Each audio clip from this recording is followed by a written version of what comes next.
The following program is a Town of Colonie television production of the William K. Sanford Town Library.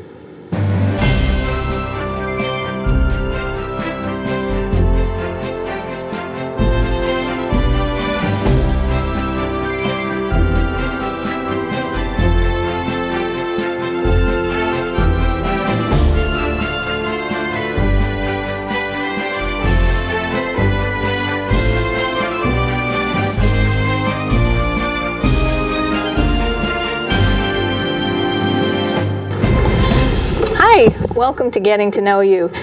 Today we are meeting with Christopher Ferguson, a well-known and noted hypnotist. How are you doing today? How are you? And my name is Christine Saxe, and we're going to talk about hypnosis and hypnotherapy. Correct. And all demystifying this because it's a very interesting area and oftentimes very scary for a lot of people. Oh, very, very misunderstood area. Yes, as that's well. probably it. So Chris, tell me where you grew up and how you got interested in this whole thing of hypnosis. Well, I actually grew up here in the town of Latham, as you know. It's a very small town, not a big population, but it's very close-knitted.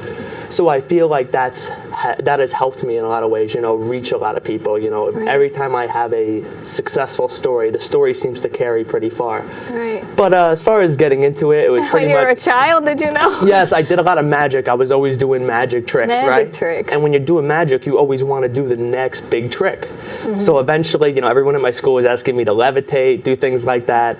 And I wanted something bigger. I wanted something better. Yeah. And I mean, what could be bigger and better than taking control of somebody's mind, right? That's true. That's right. But we're talking about the health and wellness. Right. But at first, there was no intention to get into that. It was Right. really, like I said, it was to me the next big trick. To be a showman. Yes, and I don't even think I had a clue about what I was getting into at the time, Right. I thought this was just going to be another trick. I would never guess that this was going to turn into my livelihood. Right. So did you learn from books? Did you come to the library? And I actually did. Now, I would say about 95% of kids these days, if they wanted to learn how to hypnotize somebody, they would go right to Google and type in how to hypnotize. Right. And people like me, I love you. I want you to do that. Right. Because when you do that, you're getting exactly what the media wants you to get, right? Okay. So what I did is I went around that. Instead of just saying how to hypnotize somebody, I said, what is hypnosis? Why does hypnosis work? Right. I didn't even believe in hypnosis at the start. Right. And I think that's been really helpful to me because anytime I go to perform hypnosis or even in somebody's house, whether I'm helping somebody or whether I'm on a stage show, I address the audience like, look, I don't expect you to believe in hypnosis. Right. You don't know what hypnosis is. No. But keep your eyes open and watch. Do you know what I mean? Yes, It's all yes. about, I'm a full believer of let me show you what I can do. I don't want to talk about what I can do. I want to show you that this is the real deal. So you learned from books and YouTube yourself because you're a child of... right? I was 16. When were you born? 94. So I'm 22 now, but I was Okay. 16 when I got into it. Right. And how I started, I guess, I was watching the successful hypnotist, and I was watching the hypnotist who was absolutely failing miserably. Okay. And it was like, what's the difference between them? And then after watching that, then going into some books. I mean, and it was a few years of process, it wasn't just like an overnight thing. But I was in high school when I learned too. Wow. So for me, that was a huge advantage because I was going into school every day. Hey, can I hypnotize you? Can I hypnotize kids that didn't even know me? You know what I mean? So And they said yes? yes, right? Surprisingly. So I got plenty of funny looks, plenty of what do you mean? No, don't touch my mind.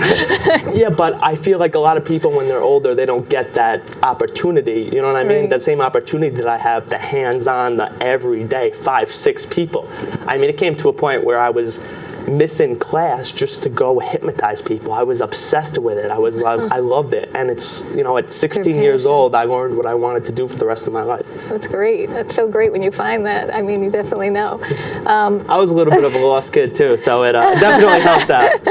That's so neat.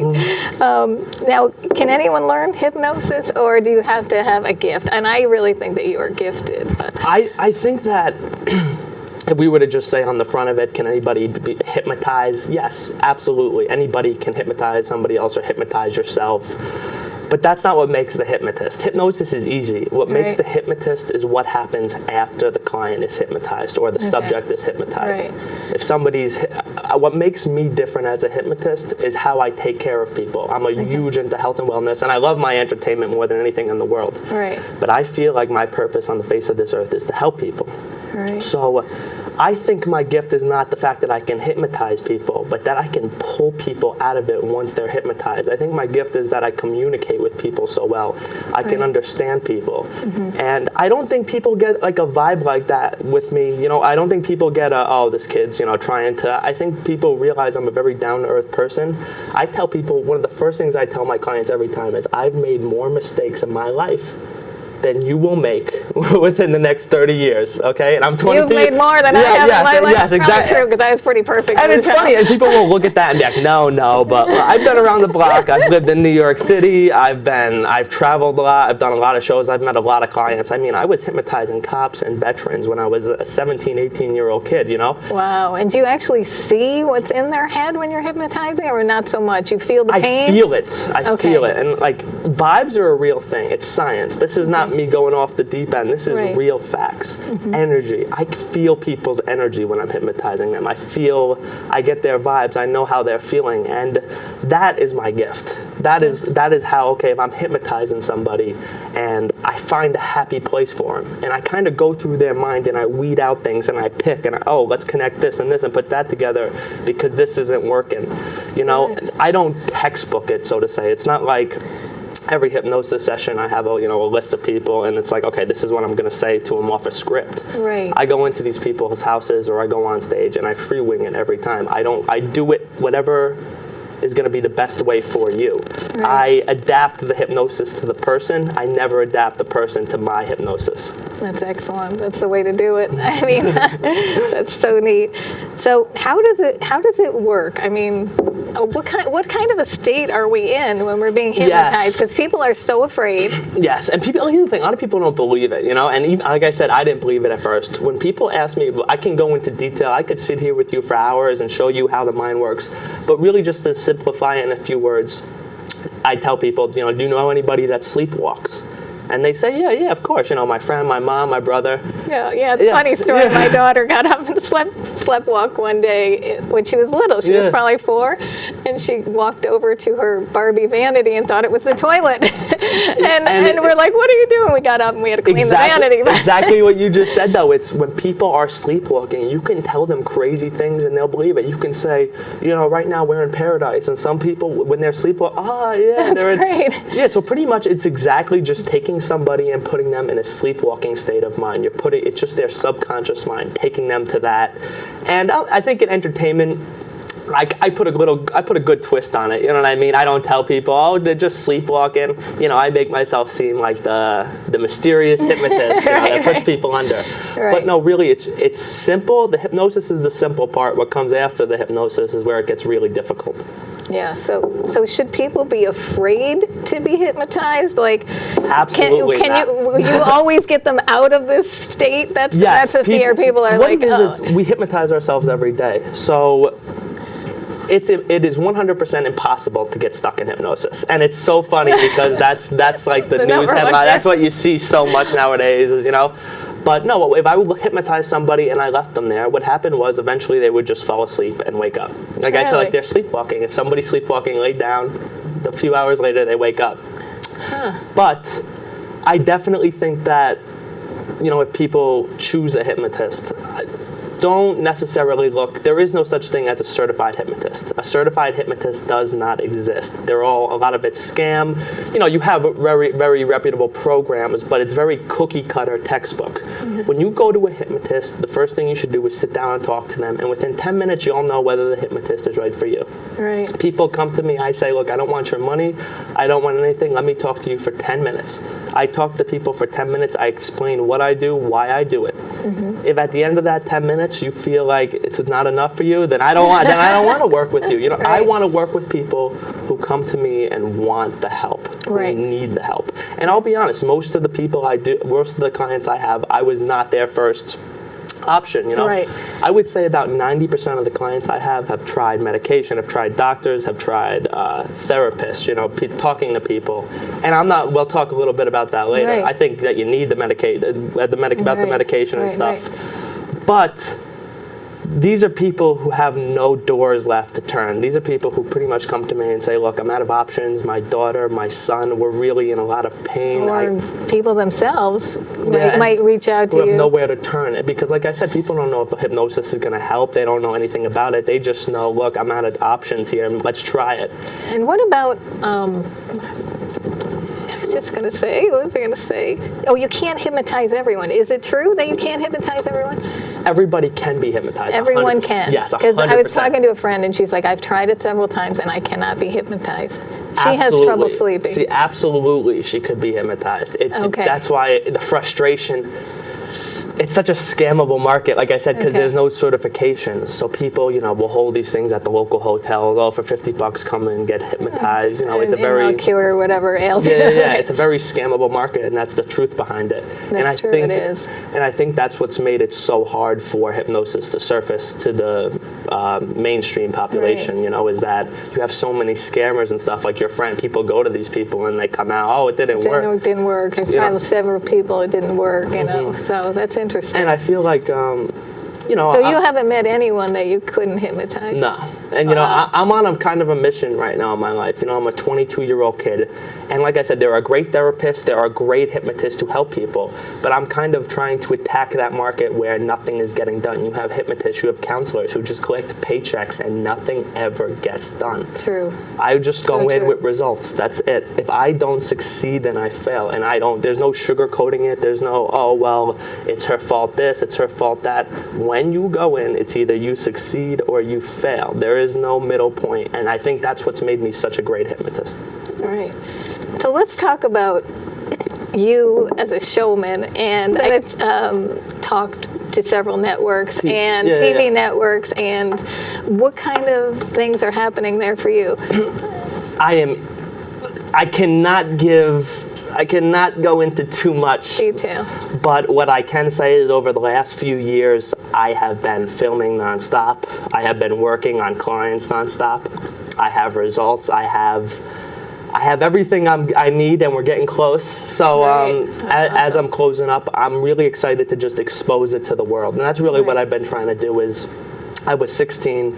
And I knew at that age, I was said, okay, you know, Chris, this is going to take years of your life, but what's your goal going to be? And I decided that I do want to be entertaining, right? Because entertainment helps me reach people. It helps me reach my clients. People come into my house, they watch me levitate, they watch me throw a card through a TV, something crazy like that. You can levitate? Yes. Oh, people or yourself? Myself, but people. But that's entertainment. That is not real. That's strictly entertainment. I make it look like that. It's an illusion. But when somebody walks into a room so nervous or so nerve-wracked and you levitate or you make something on the table levitate or you do something that they don't see every day, something that blows their mind, they can all of a sudden, I watch these people, they open up, they breathe. Oh, that's pretty neat. Wow, that's crazy. Like, what else can you do? Well, not what else can I do? Let's see what I can do for you. You know what I'm saying? It's kind of my bridge. You know, it's my bridge to not only meeting these clients, but getting to know them. Right. Because in order for me to fix somebody's problem, I got to get to know these people better than they know themselves. Pretty deep.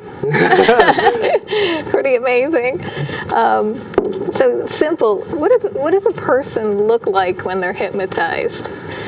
It really ranges from person to person, to be honest with you. I would say that no two people are the same when hypnotized. Really? And I think that's what makes it so cool, though, is that the variable in hypnosis is crazy. You know, everybody has a different mind, and you can't cookie cut everybody. You can't hypnotize. Everybody's got a different mannerism, different mind, different subconscious, different morals, different thoughts. So.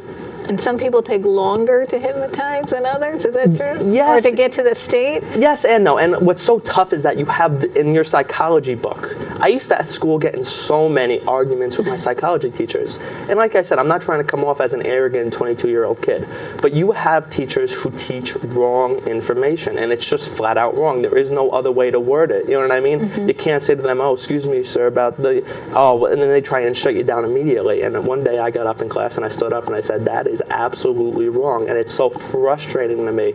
You know, I've devoted my life to this. I've lived it. Right. And I'm a 22-year-old kid. I got a lot to prove. People don't want to hear me talk about it. Yes, but you know what? When I first met you, I did not think you were 22 years old, I have to say. Really? I thought you were at least 28. I think people might have old souls. Or, Yeah. You know what I mean? So I think that Absolutely. your age has nothing to do with your ability, honestly. Thank you, But, thank you. But it is just amazing what you can do. Thank you. That means a lot to me. Thank you. That means a lot. I don't know. So going on, there's a difference. Is there a difference between stage hypnosis and therapeutic hypnosis? Or are the people in the same state, or is it I would different? say they're very, very similar. Like I said, the hypnosis is exactly the same, but what happens once they're hypnotized, that's where things get a little different. So explain what stage hypnosis is. Or am I saying the Okay, right yeah, term? yeah, absolutely. Like people are not familiar with that. So let's say, for example, if I go in somebody's house and I'm going to help them, let's say they can't get over a breakup, whether they have an addiction problem, something like that, I go into them one-on-one, okay? And I prefer family members in the room. I always ask that family members in the room. It's very important that the client is comfortable. But when I'm helping somebody like that, it's just very important that I create the right experience for them. You know what I mean? I want the experience to be perfect for them. Whereas on stage, I have a lot of people, and I'm only trying to choose out 4, 5, 6 people to hypnotize just to make the show more entertaining that way. Right. So it's not necessarily me singling people out and like helping them. It's more of me just doing my thing and seeing what happens from And it. what do you make them do when they're under hypnosis? It's a stage hypnosis kind of situation. What kinds of things have you done? Like make them do the chicken dance? It's funny to actually get into that because, now when I first started in hypnosis, nobody believed the 16-year-old junior at a high school was hypnotizing somebody. So I made people do insane things. I would make people, sleep. I let people fall. I guess I was a little power crazy with it. I was just showing people the power I had, you know what I mean? Sleep, watch her fall. I mean, it was too much, you know what I mean? But I don't regret it one day in my life because I learned so much from it. I said, going in every day, hypnotizing kids at school, making them. I had one kid one day, he ran into school. And keep in mind, I was 16. I had him run into. Hold on. I was just thinking about telling that story. Oh, maybe not. That's okay. Yeah. No, actually, I'll fine. just finish it. But I had the kid stick his tongue out to one of the teachers, and this kid was such a good, but he was such a good kid, and I wanted to show. Typical of his I wanted behavior. to show people. That's what I mean. I wasn't thinking about other people first. I was thinking everybody knows how this kid is when he goes and sticks his tongue out. You know what I mean? And it makes me cringe just thinking about it, but. It really opened people's eyes, and it opened my generation's eyes a little bit. You know what I mean? I got suspended from school. I mean, kids at my school were seeing this every day. They knew that kid went up to the teacher and that what? Like what? How did you make that happen? And at first, of course. Were you the most popular kid in school? Popular is not the right word. I was the most. No, here's the thing.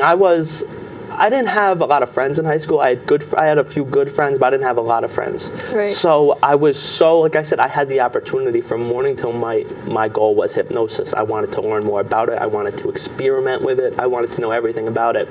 So it wasn't like I was caught up in the high school, you know what I mean, the high school partying and stuff, And I think also that's what made me a great hypnotist, is that when I was a kid, we're talking on Friday and Saturday nights when people were out, I was working on my gift, you know what I mean? I was working on my goal. And that wasn't a choice at the time. That was just because I was just playing the cards I had, You were passionate about it. Yeah. That's the way you wanted to spend your time. It was either that but like I said, I didn't have many friends, so it wasn't like I was on Friday and Saturday, I was always going out. It just became a natural thing for me. And it's made me grow as a person, my personality, my maturity. But just real quick, going back to the kid sticking his tongue out in hypnosis, and I've made people fall. I've made people do insane things, and just to prove my point. And as I got older, though, what happened is I was doing stage shows, and people told me I was getting too nice, the lady said to me. I was doing stage shows at colleges, and they were telling me that I was too nice of a kid. They wanted me to, you know what I mean? Be mean to people or make them think that it's throw in a little more, something spicy, I guess. But, so it's funny, right? Like, I go from one extreme to another extreme. So now when I'm doing stage shows, it's kind of like finding that ground in the middle, you know what I mean? Okay. I want to make people laugh. I want you to know that, wow, this is real, you know? When you walk in, I want you to doubt me. I want you to be skeptical. I want all that. That's fine. Even as a client, if you got a problem and you don't believe it, I tell people all the time, well, I don't believe in it. I say, that's fine. Laugh with me. Come on, laugh with me right now. I just get people to open up to me. That's all I need. If you open up to me and you give me your time, I'll get the job done. I'll do what I do best. And tell me who you can help let's go to Therapeutic. What kinds of cases have you dealt with? Who can you help? Is there anyone you can't help? Can you help with weight loss or whatever? I mean, tell me the things that put it this way, just this week alone, I've had one client, one was a girl who got bullied. I've had a cop with PTSD. I've been doing a lot of PTSD over the last few years, I think, just because of everything going on. And then I had somebody trying to lose weight. So that's 3 clients this week, but they're all very, completely different and things. Have you seen people lose weight? Yes. Listen, the visual, I think, even though I know so much about hypnosis and I do it so often, I'm still freaking mind blown by it. You know what I mean? Like you just said, the weight loss. When you get the visual results, I saw a girl the other week, the girl I was telling you about being bullied. I walked in the first day and she was like a mess. She was so bad. You know what I mean? Like, she was like distraught. She was shaking. She couldn't talk to me. And I hypnotized her and I went back 2 days later and she was sitting on her porch and she gave me a hug. And it was devastating. It's like, Jesus, it's quite a transformation. And even that's just one example. I could go on, and it's people losing weight. It's like when you see something with your own eyes, it's like, wow. And not even. How about smoking? Have you had people stop smoking? Oh, absolutely. Yeah, absolutely. And smoking is a little different because I don't get to see it as visual. You know what I mean? But that doesn't mean anything to me. You know what I mean? What my job is to help people with their problems, whether I get to see the results or not. That's my job. Right. But when you do get to see your results every now and then, it's just really, it hits hard, What really about does. people that are addicted to drugs? Can you help people that are addicted to drugs? Or when I'm helping people, when we get into the serious things, right? I'm talking veterans that have come back from Iraq. Whether you're talking people who have been on drugs for years of their lives. I do help people like that, and I've gotten extremely bad backlash from people like that. Well, who are you as a 20-year-old kid, 21, 22-year-old kid to be going and telling the 40-year-old guy doing drugs or the soldier that came back, you can't be. And my point is, listen to them. Don't listen to me. You can say that every word out of my mouth is a lie. Right. But when I go and I help these men, I want you to look in their face and you to tell them it didn't work. That's all I want, because. Right. And it's so frustrating, really is, on so many different levels. But they must be so thankful to you. And I'm not frustrated about myself that these people don't believe. I'm so frustrated that so many more people's lives could be changed with hypnosis. Right. And because of arrogance and just. Or fear. Yeah, I don't know. No. The fear aspect I understand 100%. That's a little bit of a different conversation. If we were to say fear and hypnosis, I get why people are afraid. You know what I mean? And then, trust me, what the hell is hypnosis? He's going to take over my mind. Is my mind going to be okay? Is it going to be the same? Am I going to be the same person? Come to me and ask me these questions. I got all the answers for you, all right? But no, that's what I tell people is look, if you're going to go into a job interview, you want to know everything about it. You're not just going to walk into a job and say, okay, I'll take it. You want to know everything about the job, every detail about the job, what's going to be expected of you, what's expected of your employer. I feel the same way. Before I hypnotize you, I never hypnotize somebody without them being fully on the same page as me. I've had people who were scared going into hypnosis session. I have had people who are scared coming out of hypnosis session, not knowing what. And it's just new to people. It's just new, And one of my goals later on is I want hypnosis to be taught better in high school. And I'm not looking for a whole lesson about hypnosis and stuff, but I think that kids should understand their mind a little bit, because everybody goes through these problems. Everybody. There's not one kid you're going to find who doesn't have to deal with this stuff, you know? Right. Coming out of high school, going into college, whether you're talking about meeting friends, depression, everybody, you know? And it's becoming an epidemic, I think. Absolutely. More and more anxiety, depression. Our society is so much different than when I grew up. Our society gives unreal expectations. And Absolutely. That's the truth. And what happens is when one part of your mind believes you're supposed to be here, and in reality you're here, what's happening is your mind starts to go nuts. We have unrealistic expectations of kids, expectations that can simply not be accomplished. When you give somebody a goal that cannot be accomplished, you are setting them up for depression. And a lot of the hypnosis is not just a hypnosis session. It's explaining what I just explained to you beforehand. Like I tell people, like, look, here's your problem, A, B, C, and D. And here's why I need to hypnotize you, because your subconscious, while your conscious mind gets A, B, C, and D, your subconscious mind gets C, D, E, and F. It's not getting A, B, C, and D. Right. So I say, even though you get this, let me just take care of the other part of your mind. And that's really all hypnosis is when you have two parts of your mind, your conscious and your subconscious. When these two parts of your mind do not align, your mind goes crazy. If you have a bad breakup, okay, your subconscious mind still thinks you're together, your conscious mind knows you're not together, your mind scratches, it goes crazy, it drives people up a wall. Right. And don't get me wrong, there's pain with anything. We're going to feel pain from a breakup. If we get bullied, we're going to feel pain. Right. That's part of life. It is. But these things should not be dragging kids down. It should not be drowning them. I've dealt with people, it's so tough, you know what I mean, to see. And it's the little things too, you know what I mean? It's not always the drugs, it's not always it's not always the things that you would think, you know what I mean? Everybody looks at me like, you know, the guys that come, and trust me, I've seen some real bad stuff. Right. But don't think that, I've hypnotized 14-year-old girls in high school who were having problems, and I've seen them really in bad places. Right, struggle. It's amazing that you can help people, and it truly is a gift. Can you hypnotize more than one person at a time is my next question. Is there such a thing as group hypnosis or not? Or do you have to be one-on-one with that person? I do group hypnosis when I'm doing stage and entertainment, but group so you can? Absolutely. Wow. I could hypnotize a lot of people at one time. Wow. But that's the problem with therapy, is that you have these people who say $50 to get into a hotel room, okay? Not a hotel room, one of the conference rooms. Right. So 100 people pay $50 for a ticket, okay? Yeah. Now that guy is walking out of there with bank. Right. But he's not going to person. What is your problem? What's your problem? Right. He's standing on a stage, group hypnosis. And remember what I told you before? The only time I do group hypnosis is when I'm trying to pick out people who are entertaining. Okay. And who are highly suggestible. So he hypnotizes a crowd of 100 people to help them quit smoking. Right. Out of that crowd of 100, I would say about 10 to 15 people actually quit smoking. And the rest of the people walk out of there with nothing.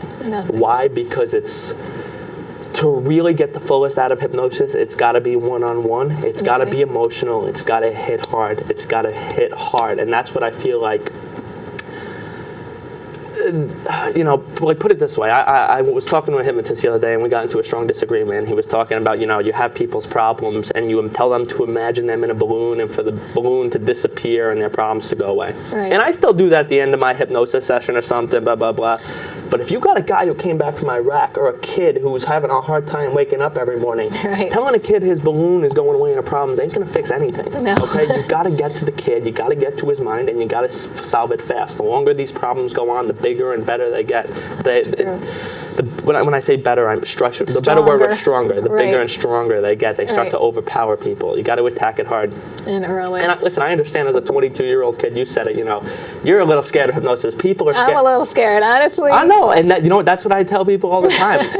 You should feel like that, because we're human. You know nothing about hypnosis. You don't know what fear it is. Of the unknown. That's the biggest fear in life. But there are people that are not afraid. Like, you get people that just are like, go ahead, hypnotize me, I'm ready. It's weird though. it's made me look at life from such a different perspective. You know, I people watch now when I'm out, and it's just so funny. Like, You know who's uptight, and who's what's like the laid back. difference? It's not even about like you have people who want to be hypnotized but are afraid to be hypnotized. You have people that don't want to be hypnotized. You have people that are just like you said, just hypnotize me. So some people look at it like I'm this like, you know what I mean? And other people look at it as like, yo, that's really cool. Let's do it. Let's, you know what I mean? And you have this idea of what a traditional hypnotist is going to look like. Yes. You're going to be the scary guy with a big hat. And that's what I tell people. That's what I tell people. I'm not the creepy hypnotist. I'm the badass hypnotist. You're not at all what I would think. And why do you think hypnosis, let's say counseling versus hypnosis, why is that more effective than just counseling? No, absolutely. And these are topics, when you bring up something like that, these are topics that are really important to me, and I just hope people listen to the exact words that I say and don't just jump to conclusions. Right. There are great counselors, okay? There are great hypnotists that have helped people on this earth. Right. But they get outweighed by the people who are just scamming. And it's tough to say something. It's tough. It really is. As a 22-year-old kid, I understand, it's tough to say something like that. But most of the clients I have, they come to me and they tell me, I've had a therapist for 2 or 3 years. Nothing's getting better. Right. What does that mean? What are you paying somebody $100, $200 a week if nothing's getting better? And I'm not saying, some people need to talk to somebody once a week, but the results are just not there. Recently, I was talking to a few psychologists, and we got into hypnosis. These are great psychologists. I'm not going to get into details and names right now. But they gave me the time to speak to them, and I explained about how hypnosis should be incorporated into counseling, okay? Because what I just said before, the conscious mind and the subconscious mind, all counseling is going to do is get somebody to understand. The person needs to identify and understand the problem. But if a person goes to a counselor every week and they understand, it becomes, you need to get to the other part of the mind. You need to get to the subconscious part of the mind. It's no good if just the conscious mind knows one thing and the subconscious knows another thing. If those two parts of the mind are not on the same level, you've got a problem. And as bad as this sounds, it's not that I don't think a lot of these counselors and psychiatrists don't know that. I more or less think that they don't care. You know what I mean? Hypnosis takes a lot out of somebody. I can really only do 1 client a day, 2 clients a day. 2 clients a day is pushing. It takes a lot out of you, too? It pushes me badly. I usually do about 1 client a day. But when I go and do the 1 client, I give them everything I have. Every piece of energy in my body I have, I give them everything I got.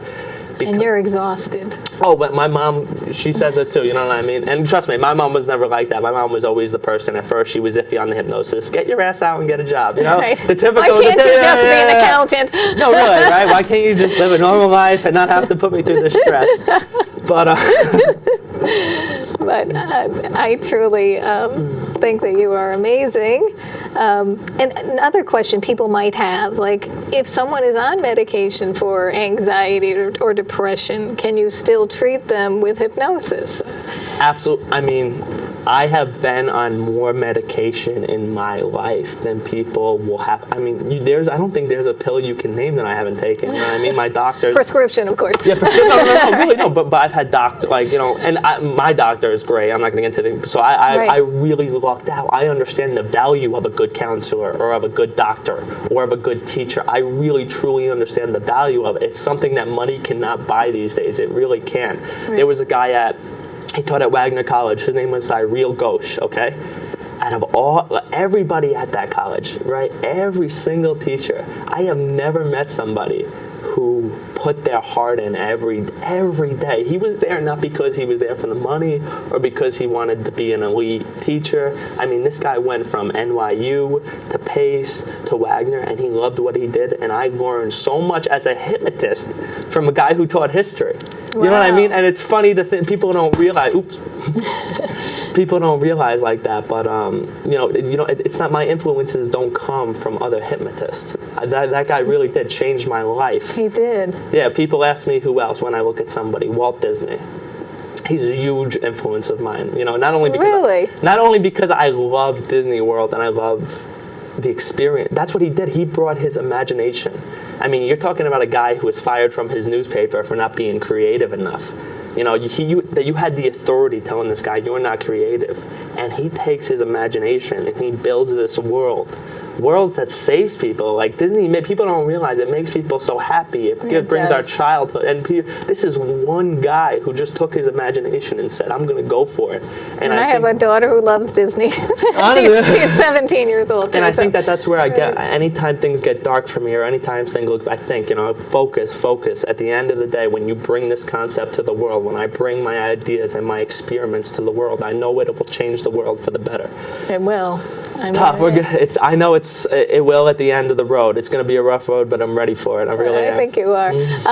So do you have any mentor hypnotists or anything, or not really? Not really at all. Or just you're a lone wolf. And like I said, they're a great hypnotist, but if these hypnosis programs that make these hypnotists, if they didn't make cookie cutter hypnotists, right? If these guys were really great, don't you think it would have hit the mainstream media by now? Don't you think there would have been more? Absolutely. Listen, every now and then you miss. Hypnosis does not. The success rate is not 100%. Right. But just this year alone, I would say I've got around 8 out of every 10 people. That's a crazy statistic. That is crazy. And when I was younger, it wasn't like that either. Right. It was much lower, but like just growing as a person. Oh, okay, let's change this a little bit. Let's try this. Let's try this.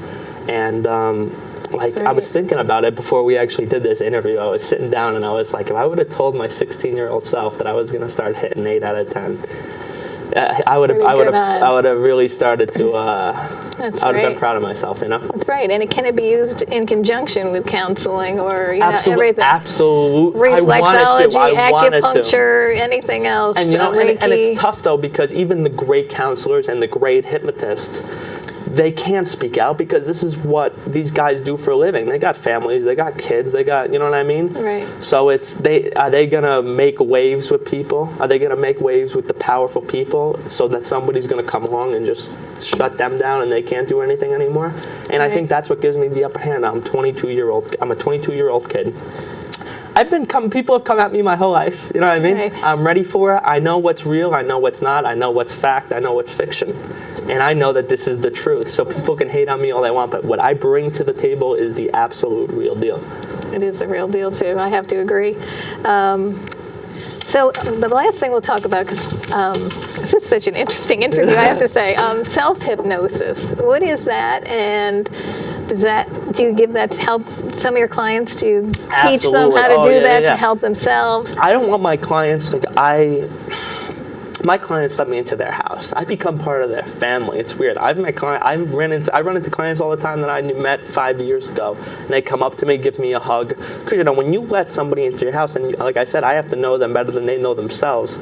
These people are telling me everything. I'm in their house. I've had fathers, I had mothers, and it's an experience for me. People, I come to their house and I walk out, they're always like, thank you so much. And I'm thinking, these people don't even realize, to walk into somebody's house, to learn about somebody's life, to be able to fix somebody's life, and to walk out, it's something that carries with me forever. I mean, an hour session has changed my life for, right. And I'm so young now, and I'm so young, and I have so much more work to do. You do. I just hope all I need is people to watch. I the results are there. I get the job done. I just need people to watch with an open mind. And nowadays, the open mind is hard. So that's true. Well, it's been a pleasure. Absolutely. Thank you so much, Thank you so Chris. much.